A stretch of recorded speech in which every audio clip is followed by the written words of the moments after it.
प्यारे बच्चों सुप्रभात। हम लोग पिछले वीडियो जो अपना बाल महाभारत का सिलेबस था या हमारी जो किताब है उसमें से हम देवव्रत, भीष्म प्रतिज्ञा, अम्बा और भीष्म शुरुआत के जो 3 पार्ट कह सकते हैं या 3 पार्ट कह सकते हैं इसको हम लोगों ने पढ़ लिया है। उसके आगे आज हम फिर 3 टॉपिक विदुर, कुंती और भीष्म आप अपनी किताब में देखेंगे तो 4, 5 और 6 ये चौथा, पांचवा और छठा जो आपका टॉपिक है या पार्ट है, चैप्टर है, जो भी कहिए उसको, विदुर, कुंती और भीष्म, इसके बारे में हम पढ़ने जा रहे हैं। ठीक है, तो पिछला वीडियो आपने देखा भी होगा या आप लोग कहानी पढ़ भी रहे हैं और आपको पता भी है कि हम लोग भीष्म ने भी प्रतिज्ञा ली, शादी नहीं करेंगे, आजीवन ब्रह्मचर्य रखेंगे और फिर इसके बाद उन्होंने विचित्र वीर की शादी जो है मतलब अंबिका और अंबालिका को उठा के ले आए। अम्बा बाद में एक शिखंडी बन गई जो बाद में महाभारत के युद्ध में आगे देखा जाएगा उसके बारे में। अब इसके अंबालिका और अंबिका 2 रानियां विचित्र वीर की थी जिससे उनका वंशज आगे बढ़ता है। तो जो सत्यवती थी वो उनकी माँ थी। उसके बाद जो विचित्र वीर थे अंबिका और अंबालिका, एक जो थे, एक से कौरव पैदा हुए, एक से पांडव पैदा हुए। जो सास कौन थी? सत्यवती। उनके 2 बहुएं कौन सी थी? अंबिका और अंबालिका। अंबा तो शिखंडी बन गई क्योंकि उसकी शादी नहीं हो पाई थी। अब आगे हम देखते हैं कि कैसे एक विदुर, एक समझदार, न्यायप्रिय, धर्मशास्त्र के ज्ञाता इंसान जो है ये महाभारत में अपना रोल कैसे अदा करेंगे। जैसे आपने सुना है ना, श्री कृष्ण है, विदुर है, भीष्म पितामह है, या अभी आप आगे आएगा मामा शकुनी, ये लोग कुछ अलग ऐसे लोग हैं जो कौरव और पांडव से अलग अपना रोल महाभारत में निभाए। ठीक है, तो आइए हम देखते हैं कि विदुर मतलब इस महाभारत का पात्र कैसे बने। तो हमने आपको पहले ही बताया विचित्र वीर की 2 शादियां हुई, अम्बा और अंबालिका। अंबालिका की दासी थी। दासी का मतलब होता है जो आज की भाषा में समझिए नौकर, जो घर में मतलब आपका वो करता है, सहायता करता है, आपके लिए काम करता है, उसको दासी बोलते हैं, दास और दासी। तो जो अंबालिका रानी थी, जो विचित्र वीर की तीसरी पत्नी थी अंबालिका, उसकी एक दासी थी, उससे धर्मदेव का जन्म हुआ। ठीक, उससे जो है धर्मदेव का जन्म हुआ था और धर्मदेव जो है आगे चलकर विदुर कहलाए।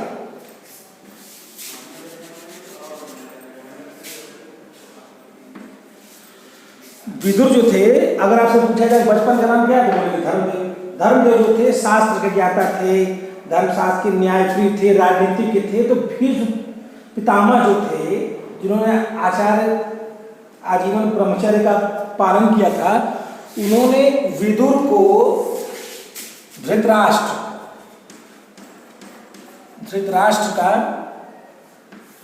एक तरीके से सलाहकार, प्रधानमंत्री नियुक्त किया कि आप धृतराष्ट्र की क्या करेंगे? सहायता करेंगे। धृतराष्ट्र अंबिका से हुए थे और पांडु अंबालिका से हुए थे। ये 2 लोग जो हैं, और फिर धृतराष्ट्र कौन पैदा हुए? कौरव, और पांडु से कौन पैदा होंगे? पांडव, 5 पांडव। तो यानी कि विदुर जो है इनका एक तरीके से भाई हुआ। किसका? धृतराष्ट्र का और पांडव, यानी कि एक तरीके से कौरव और पांडव का विदुर क्या लगेगा? चाचा। धर्मदेव जो था बहुत ही मतलब न्यायप्रिय था, राजनीतिज्ञ था, धर्मशास्त्र से ज्ञाता था। तो भीष्म पितामह उससे बहुत मतलब खुश हुए थे और उन्होंने कहा था कि मतलब जो है इसको धृतराष्ट्र का प्रधानमंत्री बनाया जाए। आगे देखिए, अब जो आप जब आगे महाभारत पढ़ेंगे, अभी जब हम लोग आगे चलेंगे तो वनवास की बात जब आएगी या कौरव पांडव की जब लड़ाई आएगी तो उसमें बीच में जुए का खेल आएगा। हम लोग उसमें देखेंगे जुआ का खेल क्या, जुआ का खेल क्या था, उसमें क्या शर्तें थी, वो आगे आएंगे।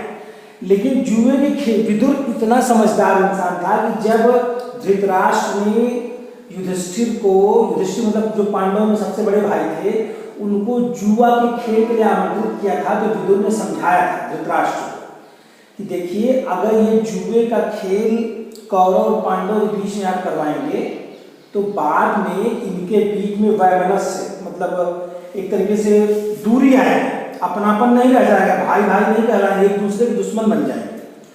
और ये बात धृतराष्ट्र को बहुत पसंद आई कि विदुर कितना समझदार है और कितना सोचता है मतलब हमारे वंशज के लिए कि हम लोग एक साथ प्रेम व्यवहार उसमें से रहें। यही धृतराष्ट्र जब उन्होंने कहा था कि धृतराष्ट्र जब उन्होंने कहा धृतराष्ट्र है वो तो ठीक है कौरव मानेंगे नहीं, फिर ये बात उन्होंने युधिष्ठिर को भी समझाई कि देखो हो सकता है कौरव तुमको जुए के खेल के लिए बुलाए लेकिन तुम मत जाना क्योंकि इससे दोनों के बीच क्या पड़ेगी, दूरियां। तो युधिष्ठिर ने कहा चाचा आप बात तो सही कह रहे हो, चाचा लगते थे उनके, चाचा आप बात तो सही कह रहे हो लेकिन एक क्षत्रिय धर्म में अगर किसी को युद्ध के लिए या किसी को खेल के लिए बुलाया जाए वो मना कर दे ये पाप है। तो इससे आप समझ सकते हैं कि विदुर कितना समझदार, विदुर कितना समझदार थे, जो चीजों को समझते थे और पहले से ही वो चीजों को भांप लेते थे कि आगे क्या हो सकता है। अभी विदुर आगे भी बहुत काम करेंगे, उसको हम महाभारत में देखते रहेंगे। तो ये हमारा जो पार्ट 4 था सिर्फ विदुर से संबंधित था और इसमें जैसे कुछ एक दो क्वेश्चन बन सकते हैं। विदुर का बचपन का नाम क्या था, तो धर्मदेव। विदुर ने धृतराष्ट्र को क्या समझाया, धृतराष्ट्र के न मानने पर विदुर किसके पास गए ये जुए का खेल ना हो। तो ये जो धर्मदेव थे या विदुर थे वह किसके पुत्र थे, तो लिखेंगे अंबालिका की दासी की से पैदा हुए पुत्र थे। अब अगला देखते हैं जैसे कुंती, जो अगला हमारा पार्ट 5 है या पार्ट 5 है कुंती। कुंती जो है हम जानते हैं कि पांडवों की माँ है।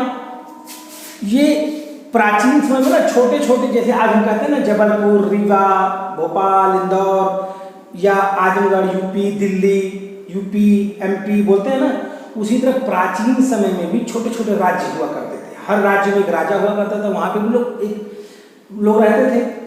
तो उसी तरह ये लोग हस्तिनापुर में रहते थे। कौन, पांडव, कौरव, अंबिका, अंबालिका जो भी, ये हस्तिनापुर का राज्य था। हस्तिनापुर को आप मोटी भाषा में समझिए तो आज के समय में दिल्ली के आसपास का जो प्रदेश है वो हस्तिनापुर था। कुंती उसी समय में यदुवंश था, यदुवंश उनकी पुत्री थी। यदुवंश में एक राजा थे सूरसेन, यदुवंश में एक राजा थे सूरसेन, उनकी पुत्री थी कुंती। तो सूरसेन जो थे उनका एक फुफेरा भाई था कुंती भोज, उसकी कोई संतान नहीं थी। और सूरसेन की पुत्री बहुत खूबसूरत, बहुत अच्छी, बहुत समझदार जो थी उसका नाम था प्रथा, जिसको उन्होंने अपने फुफेरे भाई कुंती भोज को गोद दे दिया और वही आगे चले क्या कहलाई, कुंती कहलाई। तो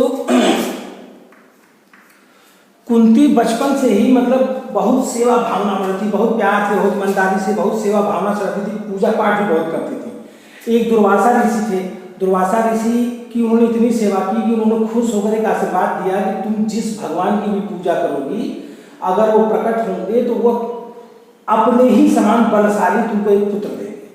तो ये सूर्य की पूजा करती थी। तो आगे चलकर कर्ण पैदा हुए, लेकिन चूंकि अभी कुंती छोटी थी, शादी हुई नहीं थी, लोक लाज, लोक लज्जा के कारण कोई समाज में बोले ना, कोई कुछ कहे ना, उन्होंने जो उनका पुत्र कर्ण को, जो सूर्य पुत्र भी कहे जाते हैं इसलिए, कर्ण को उन्होंने एक बॉक्स में रखकर गंगा में बहा दिया। और एक सारथी था वो पा गया, उसके कोई पुत्र नहीं थे या उसके कोई बच्चे नहीं थे, तो वो कर्ण को ले गया और खुशी खुशी जो है पालन पोसने लगा। फिर धीरे धीरे कुंती की शादी के लिए स्वयंवर आया, बहुत से लोग आए, इनकी शादी पांडव से हो गई, पांडु राजा पांडु से हो गई। फिर प्राचीन समय क्या होता था, एक राजा कई शादियां करता था।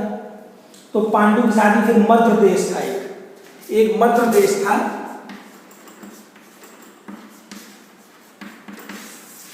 जैसे यदुवंश है, यदुवंश से जो लड़की थी कुंती उससे भी शादी हुई। उसी समय एक मध्य देश था, मध्य देश की एक राजकुमारी थी माद्री, उनसे भी इनकी शादी हुई। किसकी, पांडु की। यानी कि हम कह सकते हैं कि पांडु की 2 शादी।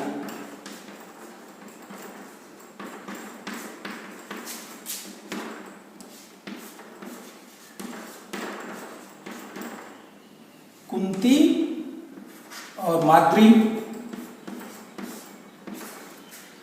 एक उनकी पत्नी का नाम कुंती और एक पत्नी का नाम माद्री। इन दोनों से ही इनको 5 पांडवों का जन्म हुआ।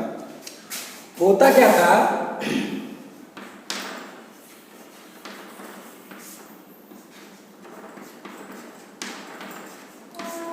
एक बार राजा पांडु जो थे घूमने गए थे जंगल में, तो वहां पे ऋषि दंपति था। दंपति मतलब पति पत्नी, ऋषि मतलब पति और पत्नी जो थे वो हिरण के रूप में मतलब खेल कूद रहे थे, या एक तरीके से मतलब जंगल में मतलब प्रेम विहार कर रहे थे अपना। तो उनका मतलब इन्होंने बाण चलाया और लग गया हिरण को, तो ऋषि ने उनको श्राप दिया कि तुमको कभी बच्चे नहीं होंगे। फिर राजा बहुत दुखी हुए पांडु, फिर इनकी शादी माद्री से हुई, इन्होंने सारी बातें बताई। इसके बाद पांडु जी ने कुंती से और माद्री से कहा कि भगवान से अनुरोध किया जाए, और यह पूरी बात जब उन्होंने बताई तो उन लोगों ने पूजा पाठ किया, भगवान से अनुरोध किया, तो बाद में इनको 5 पांडव पैदा हुए।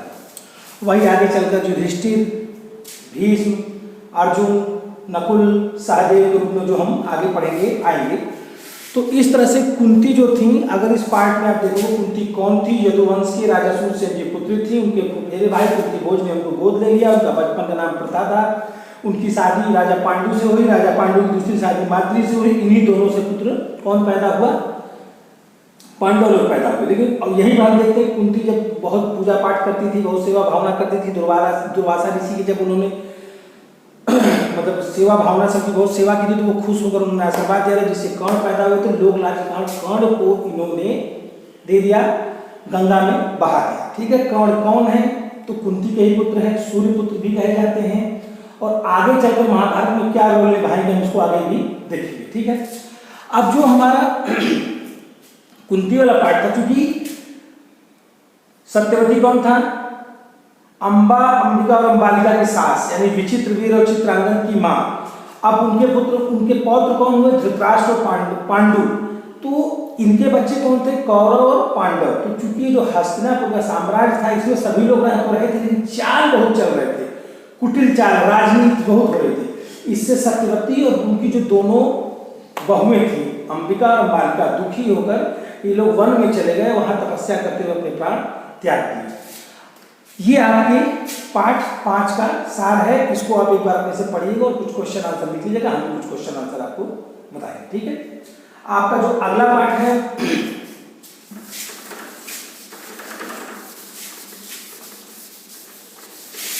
अगला जो पाठ है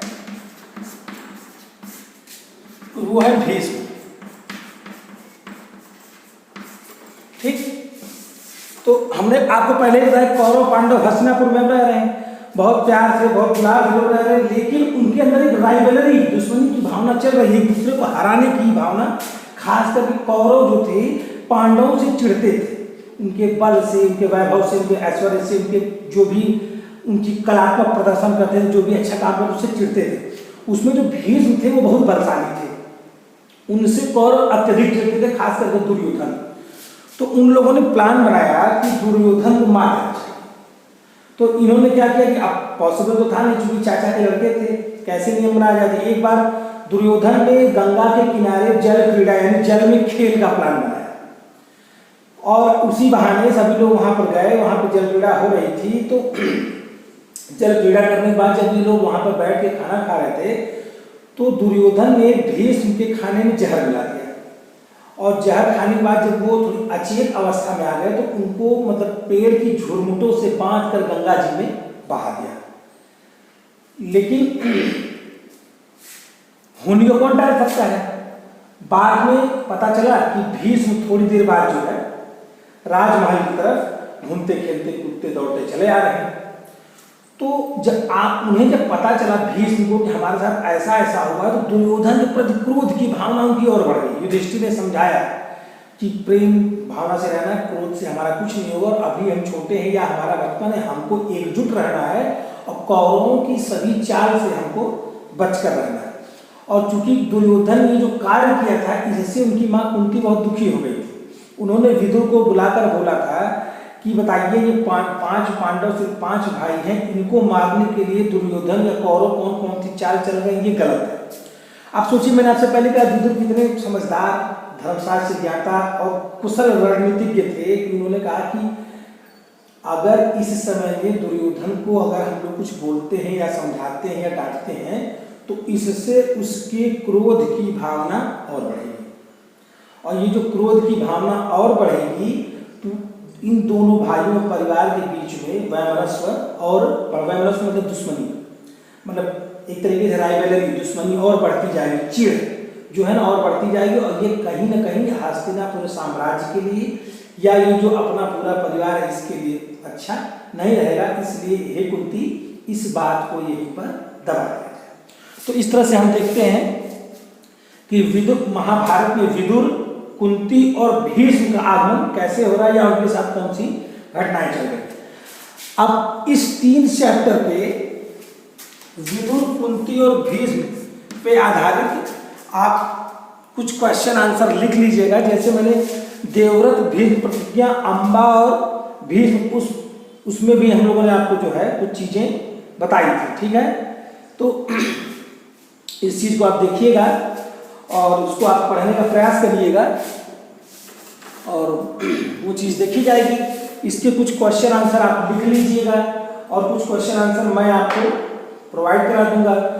सबसे एक बात, दूसरा उससे भी इम्पोर्टेंट बेटा एक चीज़ है कि आप लोग ये चीज़ें रखिएगा कि इस चैप्टर को पढ़िए, बार बार पढ़िए, बार बार पढ़िए। कहानी है, जब आपका नहीं पढ़ने का मन करता है, लगता है कि कुछ खाली है, क्या करें, लाओ पढ़ते हैं महाभारत। इसी बहाने भीम, दुर्योधन, युधिष्ठिर, नकुल, सहदेव, इन लोग के बारे में हम कैसे, भीष्म पितामह सबसे बड़े थे, फिर सत्यवती कौन थी या विदुर कौन था, कुंती कौन थी, बहुत से पात्र आएंगे महाभारत में, बहुत से कैरेक्टर आएंगे जिनके बारे में आपका जानना जरूरी रहेगा। इस पर आधारित आप 3 क्वेश्चन आंसर एक एक पार्ट करके 5-5 क्वेश्चन लिख लीजिएगा और उसके बाद इसके आगे जो हम नेक्स्ट वीडियो आएगी तो उसमें हम इसके आगे के 3 पार्ट का फिर एक अगला वीडियो बनाएंगे जिसमें आपको चीज़ों को आगे देखा जाएगा, ठीक है।